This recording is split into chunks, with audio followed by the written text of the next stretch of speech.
எல்லோரும் எப்படி இருக்கீங்க?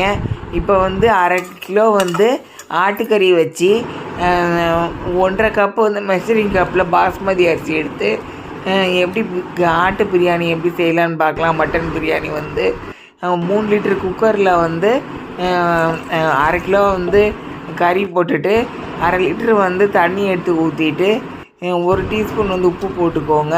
2 மிளகா வத்தல் எடுத்து போட்டுக்கோங்க.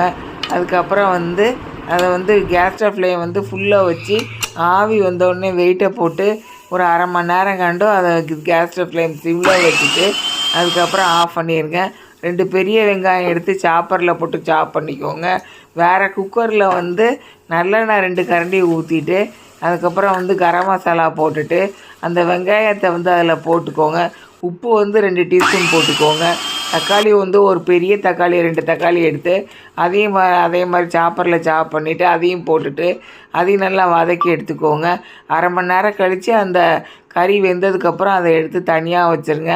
மசாலா அரைக்கிறதுக்கு வந்து பெரிய கப்புக்கு வந்து மெஷரிங் கப்புக்கு 6 பச்சை மிளகாவும், சின்ன கப்புக்கு வந்து 2 பச்சை மிளகாவும், இஞ்சி ஒரு துண்டு, ஒரு 4 பூண்டு, அதுக்கப்புறம் வந்து அந்த கரம் மசாலா எல்லாத்தையும் போட்டுக்கோங்க.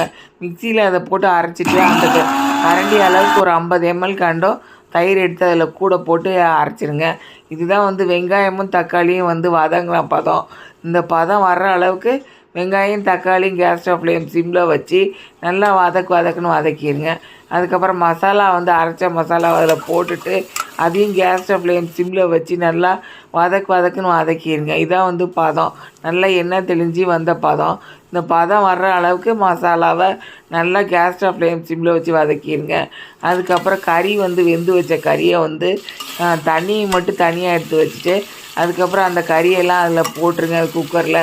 அதை நல்லா வந்து கேஸ் ஸ்டவ் ஃப்ளேம் சிம்மில் வச்சு அதையும் நல்லா வதக்கிட்டு அதுக்கப்புறம் வந்து 1.5 கப்பு வந்து பாஸ்மதி அரிசி எடுத்துக்கோங்க. எடுத்துகிட்டு கழுவிட்டு அதை ஃபில்ட்ரு பண்ணி வச்சுக்கோங்க. எந்த அளவுக்கு வந்து அரிசி எத்தனை கப்பு எடுக்கிறோமோ அத்தனை கப்புக்கு டபுள் த அமௌண்ட்டு வந்து நீங்கள் வந்து அந்த தண்ணியை எடுத்து அதில் ஊற்றிடுங்க. ஊற்றிட்டு அதுக்கப்புறம் வந்து கேசரி பவுட்ரு எடுத்துகிட்டு வந்து அதை வந்து எடுத்து அதில் போட்டு நல்லா கிண்டி விட்ருக்கோங்க. இது விருதுநகர் ஆச்சி சமையல் தமிழ். இது சப்ஸ்கிரைப் பண்ணுங்கள். நன்றி. அதுக்கப்புறம் வந்து கேஸ் ஸ்டவ் ஃப்ளேம் ஃபுல்லாக வச்சுட்டு ஆவி வந்தோடனே வெயிட்டை போட்டுட்டு ஒரு 10 கேஸ் ஸ்டவ் ஃப்ளேம் குறைச்சி வச்சுக்கோங்க. குறைச்சி வச்சுட்டு 10 நிமிஷம் கழித்து ஆஃப் பண்ணிடுங்க. நன்றி.